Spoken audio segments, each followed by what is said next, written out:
I'm here at Mobile World Congress in Barcelona, of course, but I happen to run into a familiar face. Ladies and gentlemen, it's Mr. Ryan Shrout from PC Per himself. Ryan, this is totally random. Good to see you. How are you, my friend? I'm good. It's my first time ever in Barcelona or at Mobile World Congress, so I'm pretty excited. It's a really nicely set up show.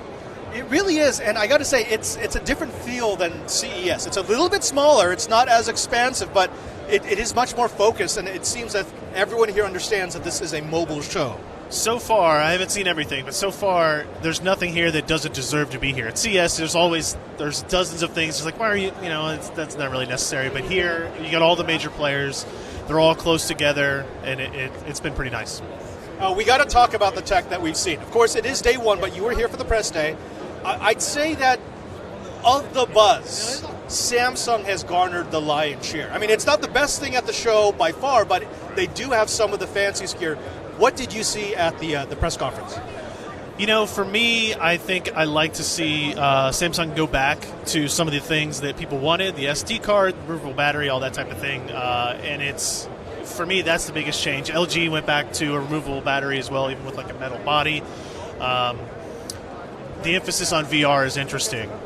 It's not just like an emphasis now. It's like if you go to their booth, that's what they're showing. That's their focus, is the whole big VR stage. So I didn't get to go to that conference. I watched it, but seeing that they basically put everybody in VR for it, right? It says a lot about what their plans are for this year, at least. Yeah, if you go to their booth right now, in fact, we've got footage of it. That is the longest line on the show floor right now. People just want to try it. They're calling it the 4D experience because not only are you wearing the Gear VR, but they have you in one of those moving chairs that is synced to the presentation. Now, I haven't played with that yet, but what I did get my hands on was a Samsung S7 Edge, and I got to say, that is a sexy piece of gear. Now, it is a lot like the S6 Edge. It's got that nice curved screen, beautiful screen, AMOLED screen, but I have to say, the most exciting part is not the upping of the specs or the addition of the SD card. It's the features they've added to the camera. Right. For the longest time, I just wanted an Android phone with a decent camera. It's always a good Android phone with a bad camera or a good camera with a okay Android phone. They have three features that I tried out. The first is called Motion Panorama, which allows you to take a panorama, but then you can move the phone after you've recorded, and it's as if you're moving through the panorama. Very, very cool.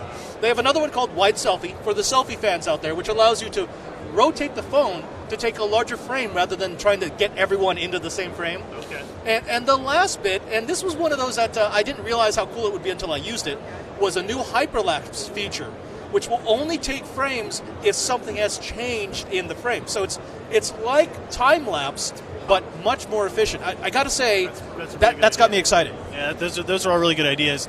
And you're right, like the iPhones have just had dominantly better cameras for a long time, so seeing an advantage there is obviously going to be a big change. All right, so we talked a lot about Samsung. What else have you seen on the floor that's got you peaked? The thing I spent the most time with so far is the LG G5. Which is, it's just their new flagship phone. It uses the Qualcomm A20. It's the same processor that the US version of the S7 will use.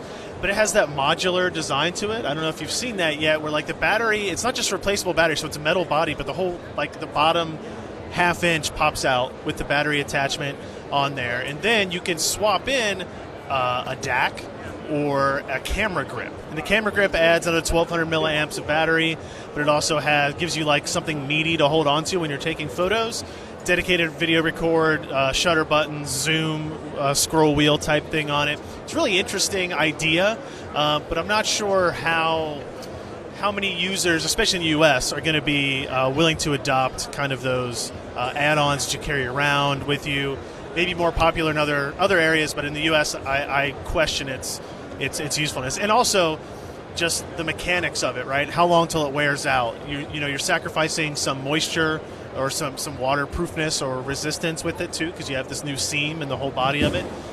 So I think, long term, I don't know how well that will be received. There is another trend, Ryan, that hopefully I can get some input from you. There are several manufacturers here who have very interesting product that's not destined to be released in the Americas, which that strikes me. I mean, it sounds like you'd want that market, but these companies have products that they release for the US and for South America, and then they've got the products they release everywhere else. Do you have any insight as to why that's happening? I mean, nothing in particular other than that those other cultures and other societies just do things differently, right? If you look at the Japanese market and how they've been mobile exclusive for a very long time, that is just now coming to the U.S. So they have a very different, they're at a different point in the time span of mobile devices. And I think when you look at things like we just talked about, the modularity of the LG G5 in the U.S., I don't think that's what people want. I don't think they want things that they're used to getting phone cases, right? And now you can't use a phone case, or you have to have a very specific phone case for each design that you have, whereas other places are more easily swayed into those types of gimmicks. All right, it's crystal ball time because we got to send it back to the studio. Some of the things that I'm looking forward to seeing, other than the mobile device, is the trend in IoT. There are a lot of IoT companies here over in hall number 8 that are hawking new security products, new security gateways, and new deployment methods for Internet of Things devices. What are you most interested in seeing beyond the mobile space? You know, I had a conversation with somebody today on 5G and how it integrated with IoT, and in terms of reliability of services, talking about using it for disaster recovery and stuff like that, things where landlines are still really dedicated.